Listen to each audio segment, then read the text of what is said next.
Saudara, peristiwa penyaliban Tuhan Yesus tidak bakal kita lupakan tanpa Taman Getsemani. Mengapa, saudara?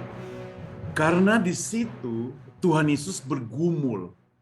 Apakah dia akan menerima untuk disalibkan atau mengurungkan niatnya? Markus mencatat demikian. Mari kita baca. Markus pasal yang ke-14 ayat 32 sampai ayat 36. Lalu sampailah Yesus dan murid-muridnya ke suatu tempat yang bernama Getsemani. Kata Yesus kepada murid-muridnya, "Duduklah di sini sementara aku berdoa." Dan ia membawa Petrus, Yakobus, dan Yohanes sertanya. Ia sangat takut dan gentar. Lalu katanya kepada mereka, "Hatiku sangat sedih, seperti mau mati rasanya. Tinggallah di sini dan berjaga-jagalah." Ia maju sedikit, merebahkan diri ke tanah dan berdoa supaya sekiranya mungkin saat itu lalu daripadanya. Katanya, "Ya Aba, ya Bapa, tidak ada yang mustahil bagimu. Ambillah cawan ini daripadaku." Ambillah cawan ini daripadaku. Tapi janganlah apa yang aku kehendaki, melainkan apa yang engkau kehendaki.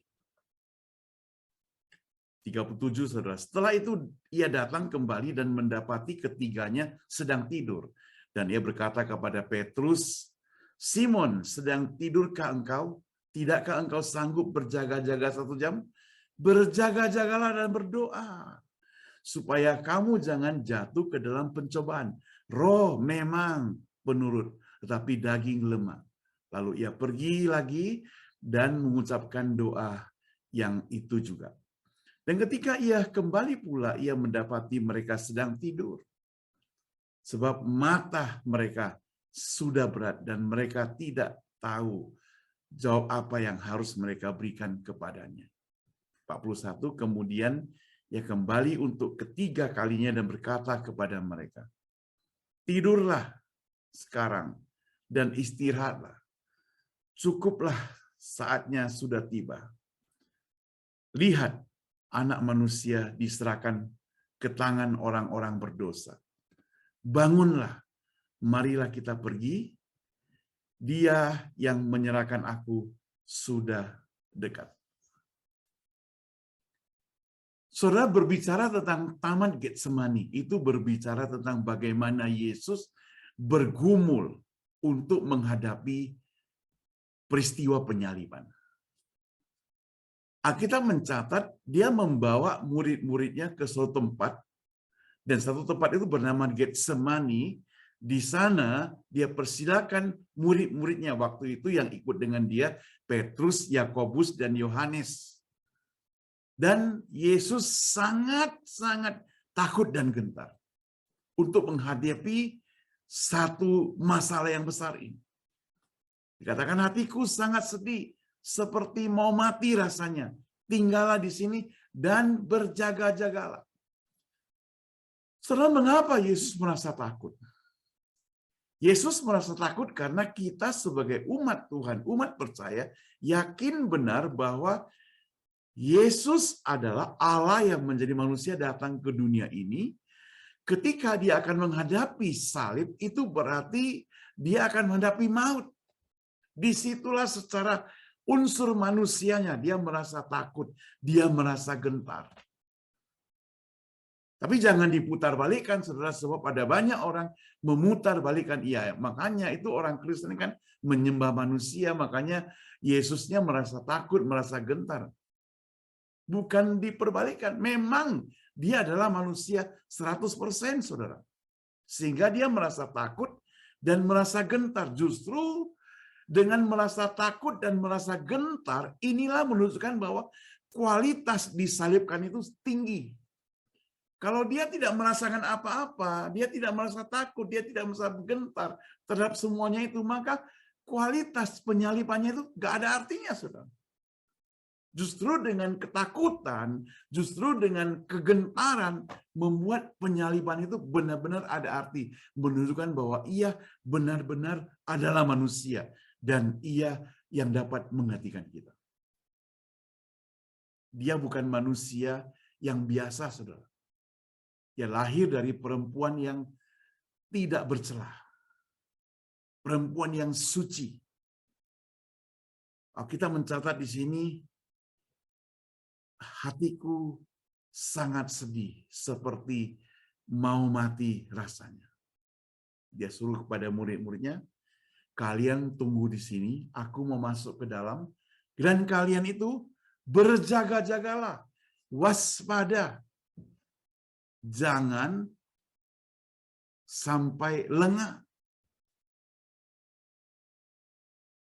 Kita mencatat lagi, ia maju sedikit, merebahkan diri ke tanah, dan berdoa supaya mungkin saat itu lalu daripadanya.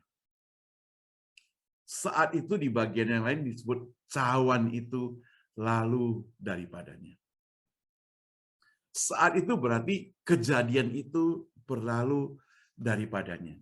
Sehingga ayat yang ke-36, dia katakan, ya Aba, ya Bapak, tidak ada yang mustahil. Seakan-akan dia mau katakan, ya Allah, ya Bapak, kalau engkau mau, kalau engkau bersedia, pasti bisa.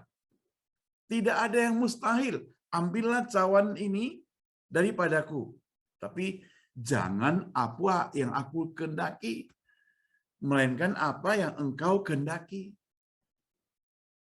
Secara kehendak Kristus yang sebagai manusia, dia maunya kalau bisa cawan itu berlalu. Tidak perlulah menderita. Tidak perlu mati di atas kayu salib.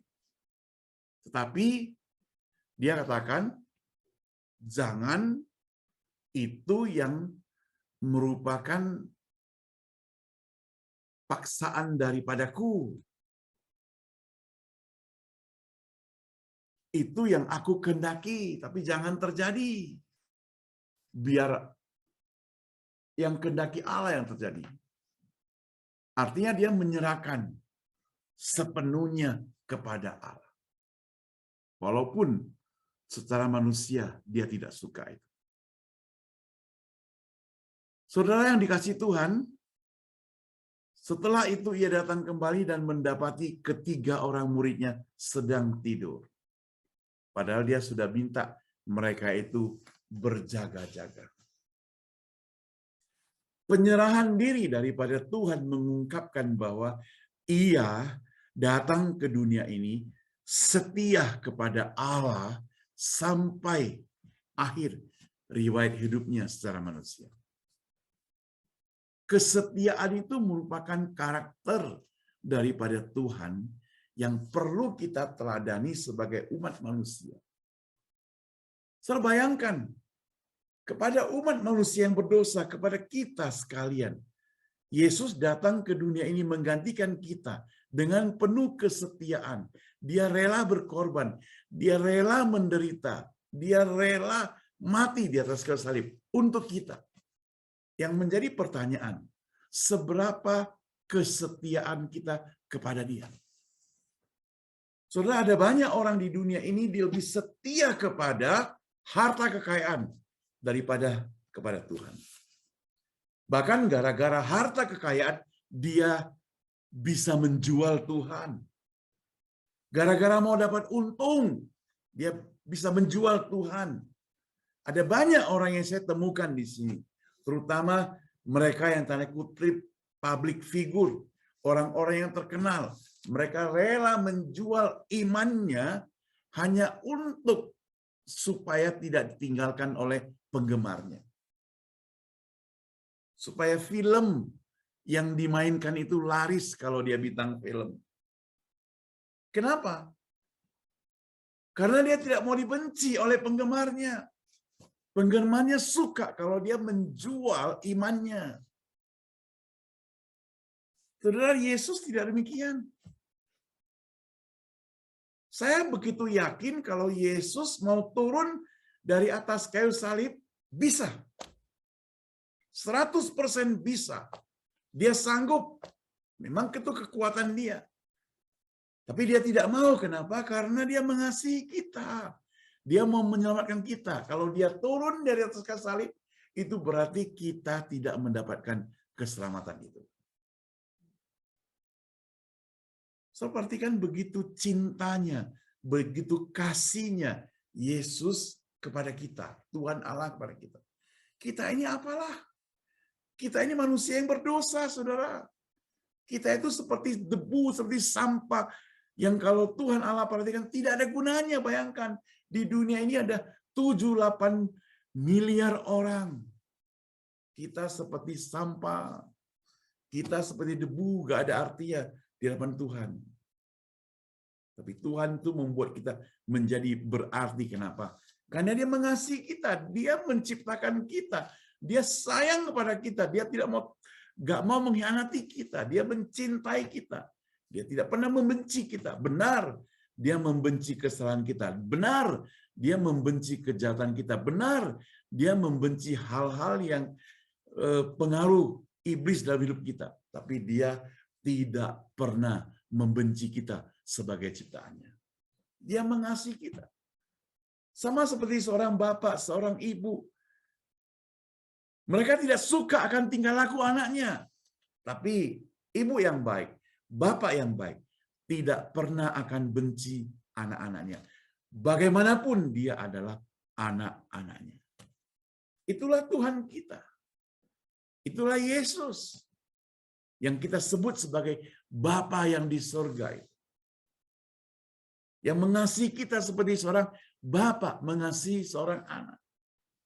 Yang digambarkan dengan 2 orang anak, sulung dan bungsu, yang bungsu itu telah mengkhianati orang tuanya, membawa harta kekayaan, pergi ke tempat yang jauh, sekarang pulang. Ayahnya masih membuka tangannya, menerima dia, memeluk dia, meminta dia bersihkan diri. Engkau kuterima kembali sebagai anak. Saudara, hari ini siapapun kita, dimanapun kita berada. Benar, masa lalu kita jahat, bobrok, tidak berguna. Benar, kita sudah tidak layak seakan-akan di hadapan Tuhan. Tapi ingat, Yesus itu tetap mengasihi kita. Dia ingin katakan, marilah kepadaku, hai orang yang letih lesu dan berbeban berat. Datanglah kepadaku, pikulah kuk yang kupasang. Dan kuk yang kupasang itu enak, bebanmu pun akan ringan. Dia membuka tangannya lebar-lebar, ingin merangkul kita kembali. Dia tidak mau kita masuk ke jurang maut. Dia mau menyelamatkan kita. Dia mau menyelamatkan kita. Di Getsemani, keputusan penting yang Yesus lakukan. Biarlah kehendakmu yang jadi. Dia disalibkan, itulah kehendak Tuhan. Mari kita berdoa. Bapa di surga, di Taman Getsemani kami melihat bagaimana Yesus bergumul dengan penderitaan yang akan dia alami. Dia merasa takut, dia merasa gentar. Seakan-akan ia ingin menolaknya. Tapi kami baca Tuhan. Dia menerima apa yang sudah dirancangkan oleh Engkau. Satu rancangan untuk penyelamatan umat manusia. Di mana Yesus datang ke dunia ini. Dia rela mati disalibkan untuk menebus kita sekalian.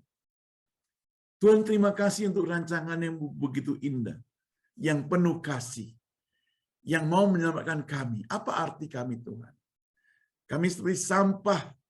Kami seperti debu yang tidak berguna. Tapi Engkau, Tuhan, mau kumpulkan kami yang debu ini. Supaya kami tidak binasa. Terima kasih, Tuhan. Terima kasih, Tuhan. Oh Tuhan, kalau di antara kami ada yang belum percaya padamu, oh Tuhan, bukakan hati kami lebar-lebar, lunakkan hati kami, supaya kami mau menerima Engkau sebagai juru selamat, karena kami tahu di dunia ini tidak ada yang dapat menyelamatkan kami. Uang tidak bisa menyelamatkan kami, harta kekayaan tidak dapat menyelamatkan kami. Kepintaran, kepandaian tidak dapat menyelamatkan kami. Tapi Tuhan Yesus, Engkau dapat menyelamatkan kami, Tuhan. Tolong kami, Tuhan. Buka hati kami. Dengar permohonan pengampunan kami. Terima kasih Tuhan, terima kasih. Di dalam nama Tuhan Yesus kami berdoa. Amin. Sampai ketemu.